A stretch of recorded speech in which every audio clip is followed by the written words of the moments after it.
So hello guys, এখন আমি হাঁস রান্না করব। হাঁস এখানে অলরেডি আমি বসিয়ে দিয়েছি, আর এখন পেঁয়াজ কাটছি। ঠিক আছে, আপনারা দেখুন আমি কত সুন্দর করে পেঁয়াজ কাটি। আপনারা যদি আমার মতো করে পেঁয়াজ কাটতে না পারেন তাহলে ঈর্ষা করবেন না, ঠিক আছে? তাহলে জাস্ট কমেন্টে জানাবেন যে আপনারা আমার মতো পেঁয়াজ কাটতে পারেন না, তখন আমি আপনাদের জন্য দোয়া করে দেবো, ওকে? কিন্তু ঈর্ষা করবেন না, আর যদি ঈর্ষা করেন সেটাও বলে দিয়ার, তখন আবার আমাকে সূরা নাস, সূরা ফালাক, সূরা ইখলাস পড়তে হবে, ওকে?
পেঁয়াজ, ঠিক আছে, এটাকে আমি এখন আমার এই তরকারিতে দেবো।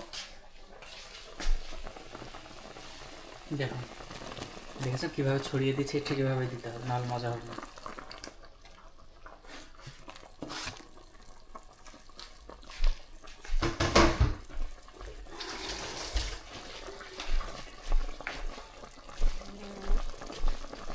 সো আপনারা দেখতেই পাচ্ছেন এখন আমরা হাঁস দেখতে পাচ্ছি রান্না করা, এবং এটা কিন্তু অনেক টেস্টি হবে।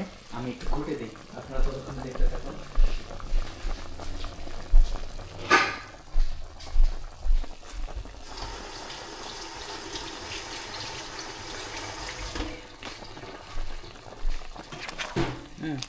এই যে দেখুন, এভাবে করে ঘুটিয়ে দিতে হবে যাতে সমস্ত কিছু ছড়িয়ে যায়। আর হাঁস কেটে কিন্তু আমি ম্যারিনেট করে রেখেছিলাম মোটামুটি 3 ঘন্টা অন্তত, 4°C। এটা না করলেও হয়, কিন্তু আসলে এই চুলোটা তখন আরেকজন ব্যবহার করছিল, আমার এক ভাই। তো এই কারণে যেটা হয়েছে যে আমাকে একটু ওয়েট করতে হয়েছে। তো ম্যারিনেট করলে তরকারিটা আসলে মজা হয়। সো বেশিরভাগ সময় আমি ম্যারিনেট করি না, কারণ ম্যারিনেট করার সময় থাকে না, ধৈর্য থাকে না। তো আজকে আনএক্সপেক্টেডলি ম্যারিনেট করা হয়ে গেছে আর কি। তো আশা করি যে ইনশাল্লাহ এটার একটা এফেক্ট তো থাকবে ম্যারিনেট করার। দেখতে পেয়েছেন কত সুন্দর টকবক টকবক টকবক করছে।